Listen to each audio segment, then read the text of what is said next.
अस्सलाम वालेकुम नाजरीन, welcome to my YouTube channel Travelogineer. I am your friend Zuhaib Haider Luna. और ट्रैवल हैक्स की आज की वीडियो में मैं आपको बताऊंगा कि अगर आपने एम्प्लॉयमेंट वीज़ा पे आउट ऑफ कंट्री जाना है तो आपने एजेंट्स को हज़ारों रुपए दिए बगैर और लंबी लाइंस की जलालत से बचते हुए किस तरह अपना प्रोटेक्टर खुद करवाना है। तो सबसे पहले मैं आपको बता दूं कि आपको कौन कौन से डॉक्यूमेंट्स रिक्वायर्ड हैं प्रोटेक्टर करवाने के लिए। तो ये स्क्रीन पे आपको लिस्ट नजर आ रही है। आपको अपने CNIC की 2 कॉपीज चाहिए। आपको अपने नोमिनी कोई भी आपका फैमिली से हो सकता है, आपका भाई हो सकता है, बाप हो सकता है, माँ हो सकती है, बीवी हो सकती है, कोई भी फैमिली मेंबर हो सकता है। उसके CNIC की 2 कॉपीज आपने लगानी है। अपने पासपोर्ट की 2 कॉपीज लगानी है। आपने अपने वीजा की 2 कॉपीज लगानी है। अच्छा, बाकी सारी कॉपीज आप ब्लैक एंड व्हाइट लगा सकते हैं, वीजा की भी लगा सकते हैं, कोई ऐसा रिस्ट्रिक्शन नहीं है। लेकिन एहतियातन आपने वीजे की सिर्फ कलर कॉपीज करवा लेनी है। और आपने अपना जो कॉन्ट्रैक्ट है, आपने अपने कॉन्ट्रैक्ट की 2 कॉपीज लगानी है। और एक प्रिंट आपने लेके जाना है उस फॉर्म का जिसका लिंक मैंने डिस्क्रिप्शन में दे दिया है। ये देखते हुए भी आप वो अपना फॉर्म खुद फिल कर सकते हैं।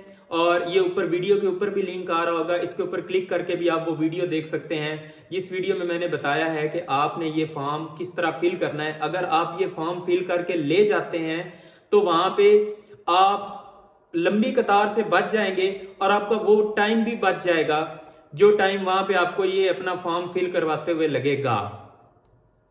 अब इसके बाद जो अगली अहम बात है वो ये है कि आपने अपने डॉक्यूमेंट्स कॉपी किस तरह करवाने हैं। क्योंकि ज्यादातर लोग जो मेजर ब्लंडर करते हैं वो ये करते हैं कि वो अपने डॉक्यूमेंट्स को सही तरीके से फोटोकॉपी नहीं उनकी करवा के ले जाते, जिस वजह से वहां पर जाकर आपको दोबारा डॉक्यूमेंट्स कॉपी करवाने पड़ते हैं। और वहां पे फोटोकॉपी शॉप्स पे एक लंबी लाइन लगी होती है। और अगर आप बाहर किसी फोटोकॉपी शॉप से करवाते हैं जो वहां पे प्रोटेक्टर ऑफिस के बाहर बैठे हुए हैं तो आपसे बहुत ज्यादा पैसे ले लेते हैं।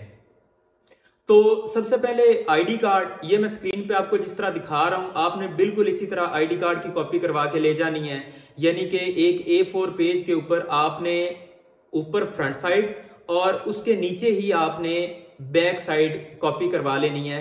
आपने जैसे वैसे हम फोटो कॉपी करवाते हैं आईडी कार्ड की उस तरह नहीं करवानी। इसी तरह 2 कॉपीज अपने कार्ड की और 2 कॉपीज अपने नॉमिनी की कार्ड की। उसके बाद आ जाती है पासपोर्ट की बारी। अब पासपोर्ट भी मैं आपको स्क्रीन पे जिस तरह दिखा रहा हूं आपने बिल्कुल इसी तरह प्रिंट करवा के ले जाना है कि जो फ्रंट पेज पूरा है उसको आपने ऊपर प्रिंट करवा लेना है और जो उसका सेकंड पेज है उसको आपने नीचे प्रिंट करवा लेना है। CNIC और पासपोर्ट ये दोनों ब्लैक एंड व्हाइट भी हो जाए कोई मसला नहीं है, बल्कि आपने ब्लैक एंड व्हाइट ही करवा के ले जाने हैं। आपने अपने पैसे बचाने हैं, कोई जरूरी नहीं है कि आपने कलर्ड कॉपीज करवानी है। उसके बाद जो आपका वीजा और कॉन्ट्रैक्ट है या जो डाटा फॉर्म है, ऑनलाइन डाटा फॉर्म जो मैंने आपको पीछे बताया कि कैसे फिल करना है, तो वो तो जाहिर सी बात है A4 पेज के ऊपर ही प्रिंट होगा। यहां तक तो हो गए आपके डॉक्यूमेंट्स।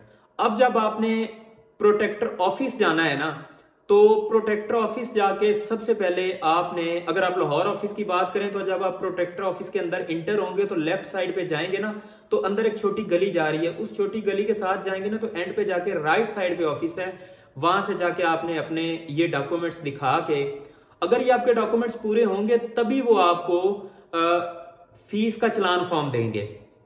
इसलिए ये रिकमेंडेड है कि आप अपने डॉक्यूमेंट्स जिस तरह मैं बता रहा हूं बिल्कुल इसी तरह आप अपने डॉक्यूमेंट्स के सेट तैयार करके साथ ले जाएं। वो आपको फीस का चलान फॉर्म देंगे, वो चलान फॉर्म लेके आ जाना है आपने। अब आप बाहर देखेंगे कि नेशनल बैंक का जो बूथ है वहां पे लगा हुआ, वहां पे एक लंबी लाइन लगी हुई है। वहां पे अब आपको एजेंट्स कहेंगे कि भाई आप हमें 4000, 5000, 6000 दें, हम आपको अभी फीस पे कर देते हैं। लेकिन अगर आपने पैसे बचाने हैं तो यहां वो बात शुरू होती है कि आपने अपने पैसे कैसे बचाने हैं। तो यहां पे मैं आपको स्क्रीन पे कुछ बैंक्स की लिस्ट दिखा रहा हूं। नेशनल बैंक की ये ब्रांचेस हैं लाहौर के अंदर ही, यहां पे भी आप प्रोटेक्टर की फीस जमा करवा सकते हैं।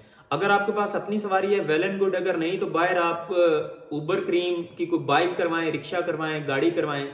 वहां पे आप जाएं। मॉडल टाउन में एक ब्रांच है करीब तरीन, उसके अलावा गुलबर्ग में एक करीब तरीन ब्रांच है, मेन ब्रांच भी ज्यादा दूर नहीं है, जौहर टाउन में ब्रांच है। अल मुख्तसर कि आप इन ब्रांचेस में से किसी भी ब्रांच में आप फीस पे करवाएं और फिर आप वापस आ जाएं। जब आप फीस पे करके वापस आएंगे तो वो चलान फॉर्म आपने लेके जाना है स्टेट लाइफ के काउंटर पे। वहीं पे जहां से आपने फीस का चालान लिया था उससे पिछले काउंटर पे स्टेट लाइफ वाले बैठे हुए हैं, उनको वो फी वाउचर दिखा के आपने उनसे स्टेट लाइफ की स्लिप ले लेनी है।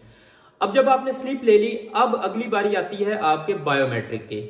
अब बायोमेट्रिक के लिए आपने जब जाना है ना, तो आपने वो जो ऑनलाइन फॉर्म प्रिंट किया हुआ था वो आपने लेके जाना है, और बाकी साथ आपका फीस का चालान होगा और आपकी वो स्टेट लाइफ वाली रसीद होगी साथ। तो आपने चले जाना है उस काउंटर पे। उस काउंटर पे भी लंबी लाइनें लगी हुई होंगी उन लोगों की जो डाटा एंट्री करवा रहे हैं, लेकिन आपने चूंकि अपनी डाटा एंट्री पहले की हुई है तो आपने उस लाइन में नहीं लगना। वहां पे एक अलग से काउंटर होता है, वहां पे सिर्फ जाके बायोमेट्रिक उनकी होती है जिन्होंने अपना फॉर्म पहले ऑनलाइन फिल किया हुआ है। आपने उस काउंटर पे जाना है, उनको वो फॉर्म दिखाना है कि ये देखें जी हमने अपना फॉर्म पहले फिल किया हुआ है। वो आपके सारे डॉक्यूमेंट्स देखेंगे, वहां पे आपकी बायोमेट्रिक करेंगे और वही फॉर्म वो आपको वेरीफाइड स्टेटस के साथ एक नया प्रिंट करके दे देंगे। वो पुराना बेशक आप फेंक दें, फाड़ दें, अपने पास रख लें, वो अब यूजेबल नहीं है। आपको वही फॉर्म उन्होंने वेरीफाइड स्टेटस के साथ नया प्रिंट करके दे देना है। अब आपके डॉक्यूमेंट्स हो जाते हैं कंप्लीट। लेकिन यहां पे आपकी रह जाती है एक चीज, यहां पे आपका रह जाता है बयान हल्फी। अब आपने उस फोटोकॉपी शॉप वाले के पास जाना है जो उस ऑफिस के अंदर बैठा हुआ है। वो आपको 250 या 300 रुपए में बयान हल्फी देगा। वो बयान हल्फी उर्दू में लिखा हुआ होता है, आप उसके ऊपर सिंपल सी बातें लिखनी होती हैं। आपने अपना नाम, बल्दियत, किस मुल्क में जा रहे हैं, सिंपल सी चीजें हैं, वो आपने फिल करके बयान हल्फी साथ लगाना है और आप सीधा जाएंगे तो वहां पे एक सबमिशन काउंटर है। सबमिशन काउंटर के ऊपर आपने अपने डॉक्यूमेंट्स वहां पे सबमिट करवा देने हैं। उसके बाद हो जाती है ब्रेक। अब अगर आपने ये डॉक्यूमेंट्स 12 बजे सबमिट करवाए हैं या 10 बजे करवाए हैं या 9 बजे करवाए हैं या जिस टाइम भी करवाए हैं, आपको प्रोटेक्टर लगने के बाद जो है पासपोर्ट मिलेगा 3 बजे के बाद।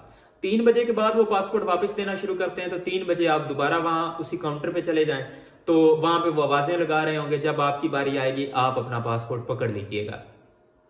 तो ये था तरीका जिस तरीके से आपने लंबी लाइनों से बचना है। दो इसमें मेजर चीजें, एक तो ये कि आपने फॉर्म अपना फिल करके ले जाना है, वो लंबी लाइन आपकी बच जाएगी, और दूसरा आपका है फीस पे करने का तरीका, क्योंकि यही दो पॉइंट्स हैं जहां पे वहां पे लंबी लाइनें होती हैं, बाकी कहीं पे कोई लाइन नहीं होती।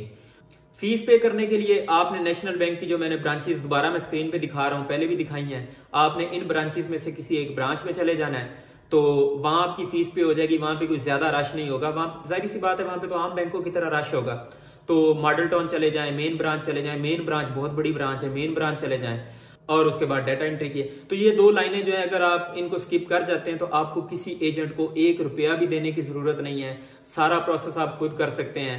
और प्रोटेक्टर की जो फीस है, जब मैंने करवाया था तब 7200 थी, और आजकल सुनने में आ रहा है कि 9200 फीस है, और इससे ऊपर आपका 1 रुपया भी नहीं लगेगा। वो आपकी फीस होगी 200-250 रुपया बयान हल्फी का होगा, बाकी डॉक्यूमेंट्स आपने अपने कॉपी करवा के ले जाने हैं, और वहां पे आपका कोई भी डॉक्यूमेंट रिजेक्ट नहीं होगा। अगर आपको ये वीडियो इन्फॉर्मेटिव लगी है और आप ट्रैवलिंग हैक्स की और भी वीडियोस देखना चाहते हैं तो आप मेरे चैनल को सब्सक्राइब करें और दोस्तों के साथ इसको शेयर करें। Thank you for watching Travelogineer. अल्लाह हाफिज।